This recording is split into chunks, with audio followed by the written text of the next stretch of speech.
Bonjour. Calcul des lignes d'alimentation électrique.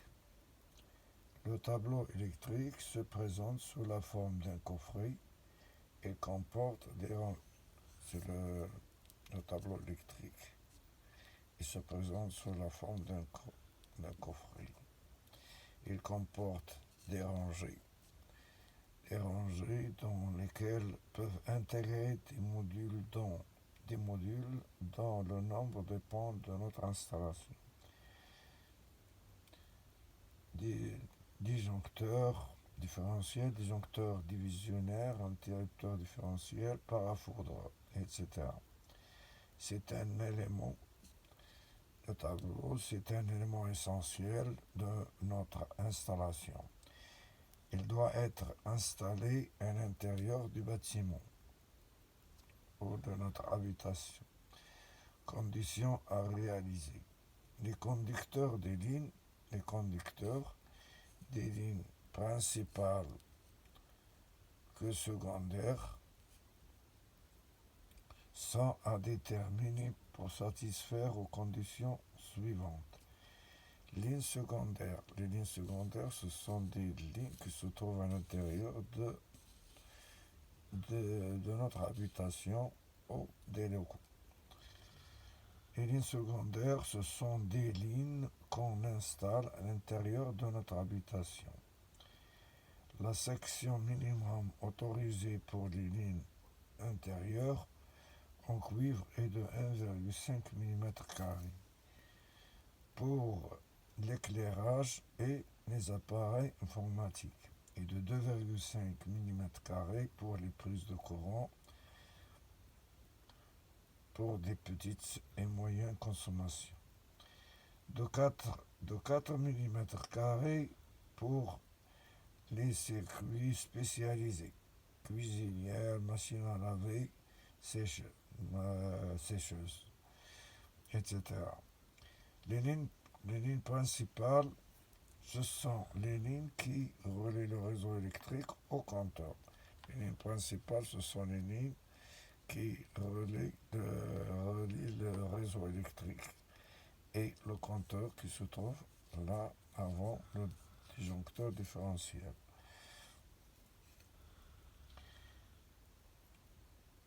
Donc les lignes extérieures doivent avoir une section d'au moins de 10 mm.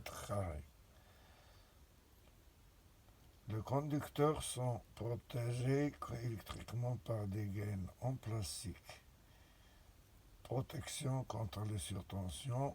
Le coup de foudre peut avoir des conséquences destructives néfastes sur les installations électriques, qui sont les surtensions de manœuvre, les surtensions transitoires ou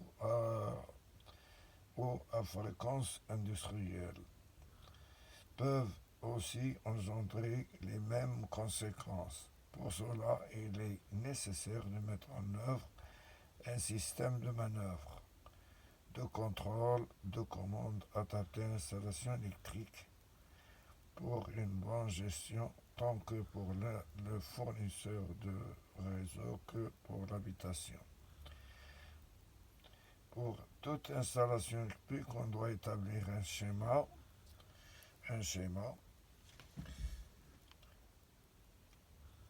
Pour toute installation électrique, on doit établir un schéma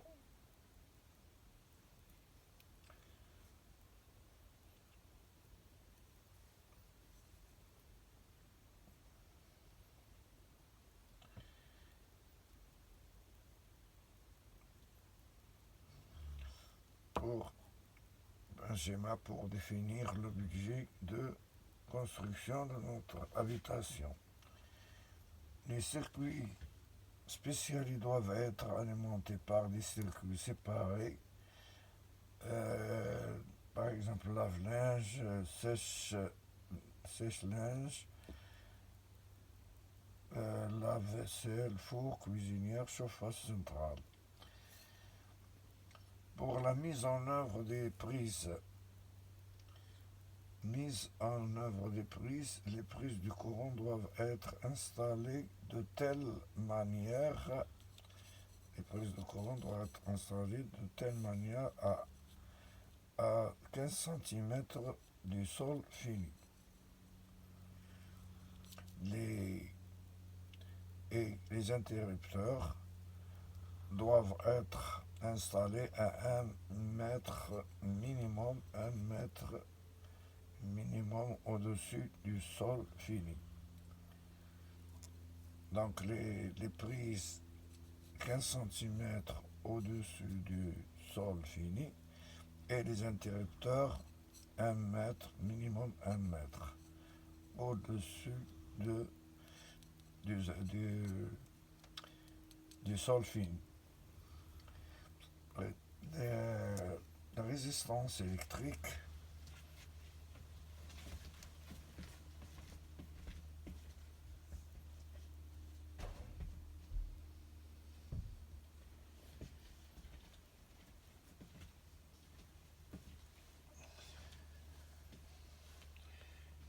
résistance électrique. La résistance électrique des câbles, soit des lignes principales ou des lignes secondaires qui se trouvent à l'intérieur de notre maison, ou bien des lignes spécialisées. Vous savez que l'échauffement des lignes par effet joule ne doit pas dépasser 30 degrés Celsius. Pour satisfaire à cette condition, le courant doit être inférieur à l'intensité indiquée pour chaque diamètre du fil. Du fil. En outre, la chute de tension depuis le compteur jusqu'au point d'utilisation doit rester inférieure à 3%. C'est-à-dire que la tension qui se trouve là et à la fin, c'est-à-dire à la fin de l'utilisation, il ne doit pas chuter jusqu'à 3% de la tension nominale. Par exemple, si la tension est de 220, c'est-à-dire 220, il ne faut pas que 3% de 220. S'il est 110, il ne faut pas dépasser 3% de 110, c'est-à-dire 3,3, et pour 220, 2,6 volts. Pour vérifier cette condition,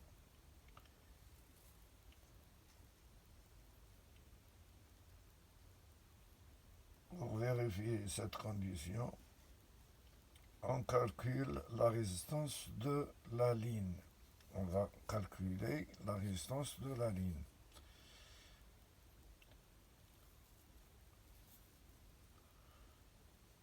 Le courant qui le parcourt et l'on effectue le produit U égale RI.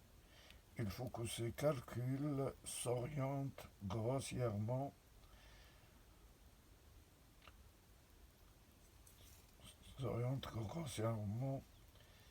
à peu près approché par excès. Ordre à suivre pour les calculs.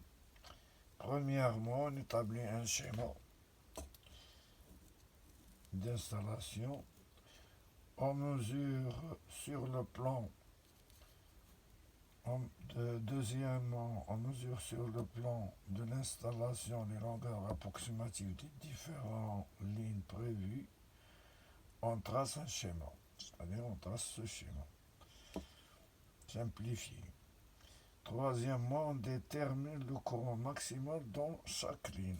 On détermine le courant, c'est-à-dire on sait qu'il y a là une utilisation, on détermine d'après la puissance et attention, on détermine le courant, c'est-à-dire la puissance divisée par la tension et on trouve le courant. On détermine le courant maximal dans chaque ligne. On choisit le diamètre de chaque conducteur parmi les diamètres normalisés.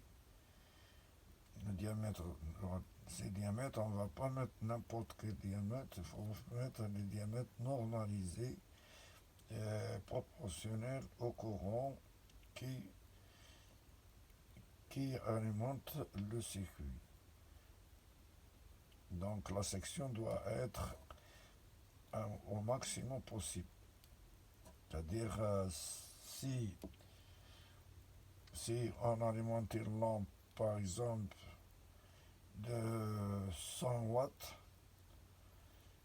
il ne faut pas mettre une fil de 4 mm² ou de 2,5. 1,5 mm² suffit. Donc, on choisit le diamètre de chaque conducteur parmi les diamètres normalisés en tenant compte de la limite d'échauffement. Cinquièmement, on calcule la résistance de chaque ligne à l'aide de sa résistance kilométrique, puis on détermine la chute de tension par la formule U égale RI pour l'intensité maximum. Si la chute de tension dépasse la limite autorisée, on remplace le diamètre choisi par le diamètre normalisé, immédiatement supérieur. Et là, on recommence le calcul de la chute de tension. Là, pour calculer, par exemple, la tension égale RI. Mais R égale ρ L sur S. C'est-à-dire R en ohm, I en ampère, U en volt, S en mm², la longueur, c'est-à-dire mètre en mètre, et ρ en ohm, mm² par mètre, ou en ohm, mètre² par mètre. Par exemple, on va déterminer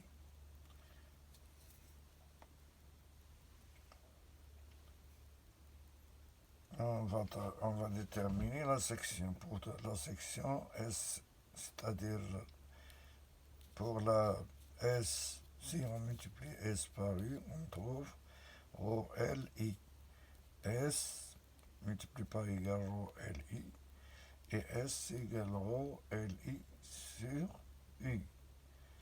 Donc la section, pour déterminer la section, on prend cette formule ρ L I sur U à 3%.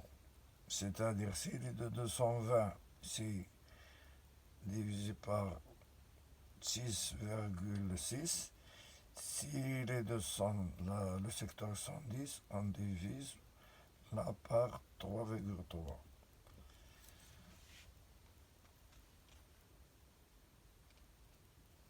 Donc la formule c'est, on a dit que la formule c'est S égale ρ L, c'est-à-dire que là, pour déterminer le circuit de deux fils, c'est-à-dire alimentation de fils pour, par exemple, une lampe, on prend la longueur en deux fois et on la multiplie par 2. Donc S, la section, pour déterminer la section, ρ multiplié par 2L, c'est-à-dire 2 fois la longueur, multiplié par l'intensité sur la tension à 3%.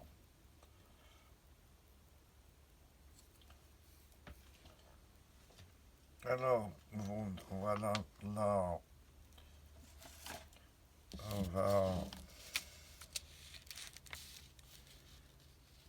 là, ce que vous avez vu, c'est un schéma d'un magasin avec bureau. Et il y a les différentes lampes, et il y a le tableau, et il y a le signe de l'interrupteur, les prises. Là, on n'a pas présenté des prises parce que ça dépend du propriétaire.